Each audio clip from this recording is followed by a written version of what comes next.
나이까? 내가 어찌하여 원수의 억압으로 말미암아 슬프게 다니나이까?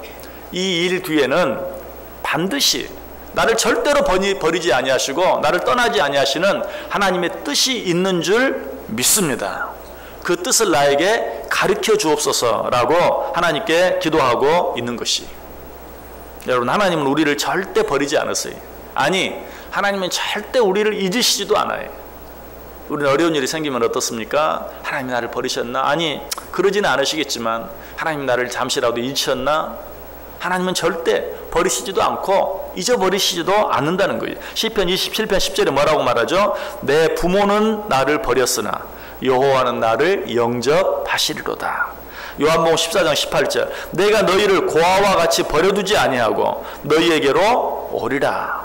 또 히브리서 13장 5절, 내가 결코 너희를 버리지 아니하고 너희를 떠나지 아니하리라. 믿으십니까? 하나님은 우리를 결코 떠나지도 않고 버리시지도 않고 잊으시지도 않아요. 그렇다면 이 하나님을 믿는 우리가 어려움과 고난 가운데 처했을 때 어떻게 기도해야 할까요? 자, 계속되는 기도를 보세요. 3절, 주의 빛과 주의 진리를 보내시어 나를 인도하시고 주의 거룩한 상과 주께서 계시는 곳에 이르게 하소서. 지금 나로 하여금 낙심할 수밖에 없고 불안해할 수밖에 없고 두려워할 수밖에 없는 이 일 가운데서 나를 건지셔서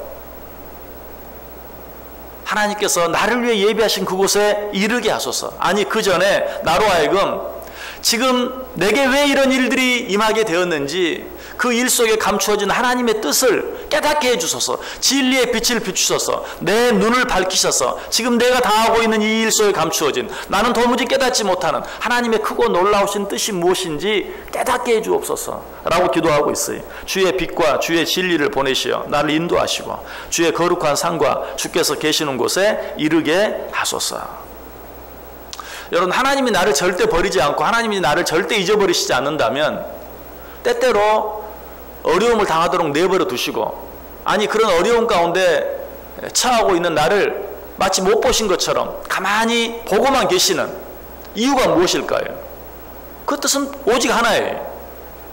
나를 끝까지 사랑하시고 나를 절대로 버리지 아니하시고 나를 절대로 잊으시지 아니하시는 분께서 나를 어려움 가운데서 내버려 두신다면, 보고만 계신다면 그 이유는 그 일을 통해서 내게 주실 유익이, 내게 주실 축복이 반드시 있기 때문에, 그 일을 통하여 합력하여 선을 이루실 것이 분명하기 때문에 하나님께서 그 일들을 내버려 두시는 것이. 여러분, 그래서 우리는 오히려 하나님이 나와 함께 하지 않는 것 같고 나를 버리신 것 같고 나를 잊어버린 것처럼 느껴질 때 우리는 오히려 거꾸로 생각해야 돼. 아, 이 일 속에 나를 위한 하나님의 계획이 있구나. 이 일 속에 나를 위한 하나님의 축복이 숨어 있구나. 틀림없이 이 일이 합력해서 선을 이루겠구나. 그렇지 아니하면 나를 절대로 잊지 아니하시고 버리지 아니하시는 하나님이 이 일 가운데 나를 그대로 내버려 두실 리가 없어요.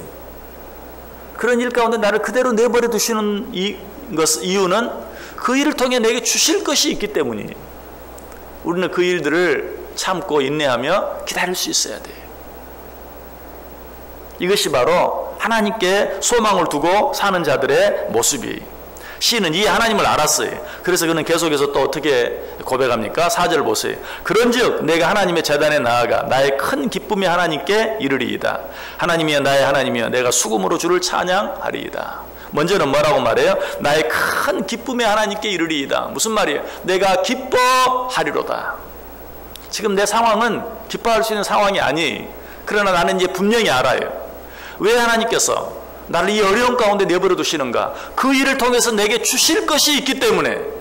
그러므로 나는 어떻게 해야 돼요? 이제 나는 그 하나님께 소망을 두고 하나님으로 인하여 기뻐하겠습니다.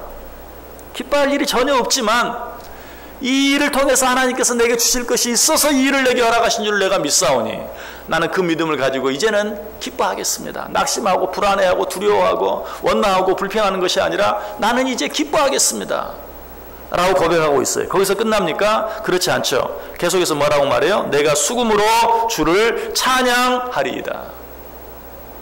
내가 수금으로 주를 찬양하리이다. 한 번만 그렇게 말합니까? 아니죠. 오늘 본문의 주제라고 할 수 있는 5절에 한 번 더 내 영혼아 내가 어찌하여 낙심하며 어찌하여 내 속에서 불안해하는가 너는 하나님께 소망을 두라 그가 나타나 도우심으로 말미암아 내 하나님을 여전히 찬송하리로다. 오늘 드린 말씀을 종합해서 이 말씀을 다른 말로 표현해 본다면 무슨 말이? 너는 왜 지금 눈앞에 있는 그 일, 잠시 잠깐 있을 그 어려운 일, 힘든 일로 인하여 낙심하느냐, 불안해하느냐, 두려워하느냐? 그렇게 하지 말라. 하나님을 바라보라. 그 모든 일을 통해서 너에게 유익을 주고 너를 축복하시고 그 모든 일이 바뀌어 합력하여 선을 이루게 하실 하나님을 바라보라. 그리고 기뻐하고 찬송하라. 여러분 오늘 하루 어떻게 살기를 원하십니까? 여러분이 어떤 힘들고 어려운 일들, 어떤 힘들고 어려운 상황 가운데 있든지 그 모든 일 속에는 나를 절대로 버리지 아니하시고 나를 절대로 잊지 아니하시는, 나를 절대로 떠나지 아니하시는 하나님의 놀라운 뜻과 계획이 있는 것을 믿으시길 바랍니다.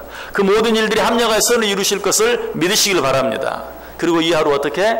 기뻐하며 감사하며 보다 적극적으로 하나님을 찬송하며 살아갈 수 있는 저 여러분 되실 수 있기를 주님의 이름으로 간절히 축원합니다.